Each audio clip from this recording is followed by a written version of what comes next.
କେଶର ପାଣିର ଫାଇଦା ବିଷୟରେ ଆସନ୍ତୁ ଜାଣିବା। କେଶର ଏପରି ଏକ ଫୁଲ ଯାହାକୁ ସେବନ କରିବା ଦ୍ୱାରା ଏହା ଆମ ଶରୀରକୁ ଅନେକ ପ୍ରକାର ଫାଇଦା ଦେଇଥାଏ।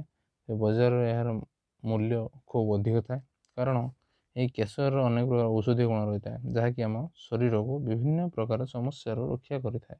ତେବେ କେଶରରେ fibre, potassium, vitamin C, vitamin A, manganese, iron ଏବଂ ପ୍ରୋଟିନ୍ ଭଳି ପୋଷକ ତତ୍ତ୍ୱ ଭରପୁର ମାତ୍ରାରେ ରହିଥାଏ।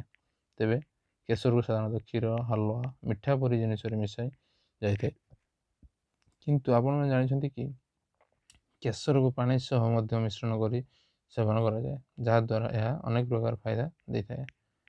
ଖାସ୍ କରି ଏହା ପିରିୟଡ଼୍ସ ପରି ସମସ୍ୟାକୁ ଦୂର କରିଥାଏ। ବର୍ତ୍ତମାନ ଆସନ୍ତୁ ଜାଣିବା କେଶର ପାଣି ସେବନ କରିବା ଦ୍ୱାରା ଏହା କ'ଣ ସବୁ ଫାଇଦା ଦେଇଥାଏ। ସ୍କିନ୍କୁ ସୁନ୍ଦର ରଖିଥାଏ। ସ୍ୱାସ୍ଥ୍ୟ ବିଶେଷଜ୍ଞମାନଙ୍କ ମତରେ କେଶରକୁ ପାଣିରେ ମିଶାଇ ପିଇବା ଦ୍ୱାରା ଚର୍ମ ସମସ୍ୟା ଭଲ ହୋଇଥାଏ। ଏହା ଶରୀରକୁ ଡିଟକ୍ସ କରିବା ପାଇଁ କାମ କରେ। ଫଳରେ କେଶର ପାଣି ସ୍କିନ୍କୁ କୋମଳ କରିଥାଏ ଏବଂ ଏହାକୁ ଚମକାଇଥାଏ। ଏତଦ୍ ବ୍ୟତୀତ ଏହା ଆଣ୍ଟି ଏଜିଂ ପାଇଁ ମଧ୍ୟ କାମ କରେ। ତେବେ କେଶର ପାଣି ପିଇବା ଦ୍ୱାରା ପିମ୍ପଲ୍ ଏବଂ କୁଞ୍ଚନ ସମସ୍ୟା ଦୂର ହୋଇଥାଏ। ଓଜନ ହ୍ରାସ କରିବାରେ କେଶର ଜଳ ଲାଭଦାୟକ ହୋଇଥାଏ। ଏହା ଫାଇବରରେ ଭରପୁର ଏବଂ ଓଜନ ହ୍ରାସ କରିବାରେ ସାହାଯ୍ୟ କରିଥାଏ। ମେଟାବଲିଜିମ୍ ବୃଦ୍ଧି ପାଇଁ କେଶର କାମ କରେ। ତେଣୁ କେଶର ପାଣି ପିଇବା ଦ୍ୱାରା ଏହା କ୍ଷୁଧାକୁ ନିୟନ୍ତ୍ରଣରେ ରଖେ ଏବଂ ଚର୍ବି ହ୍ରାସ କରିବାରେ ସାହାଯ୍ୟ କରେ।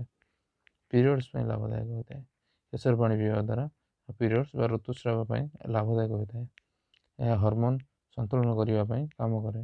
ତେବେ ଋତୁସ୍ରାବ ସମୟରେ କେଶର ପାଣି ପିଇବା ଦ୍ୱାରା ପେଟ ଯନ୍ତ୍ରଣା ହୁଏ ନାହିଁ। ଏହା ପେଟ ଯନ୍ତ୍ରଣାରୁ ଆରାମ ଦେଇଥାଏ। ଦୃଷ୍ଟିଶକ୍ତିରେ ଉନ୍ନତି କରେ। କେଶର ଆଣ୍ଟିଅକ୍ସିଡାଣ୍ଟ ଏବଂ ଆଣ୍ଟି ଇନଫ୍ଲାମେଟରି ଗୁଣରେ ଭରପୁର ହୋଇଥାଏ।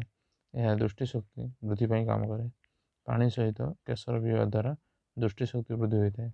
ଏଥିସହିତ ମୋତିଆବିନ୍ଦୁ ହଟାଇବାରେ ମଧ୍ୟ ଏହା ଲାଭଦାୟକ ହୋଇଥାଏ। ଅନିଦ୍ରା ଦୂର କରେ। ଯଦି ଆପଣ ସଠିକ୍ ଭାବରେ ଶୋଇପାରୁନାହାନ୍ତି, ତେବେ କେଶର ପାଣି ଆପଣ ପିଇବା ଦ୍ୱାରା ଲାଭଦାୟକ ହୋଇଥାଏ। କେଶର ପାଣି ପିଇବା ଦ୍ୱାରା ଚାପ ଦୂର ହୋଇଥାଏ ଏବଂ ଭଲ ନିଦ ହୋଇଥାଏ।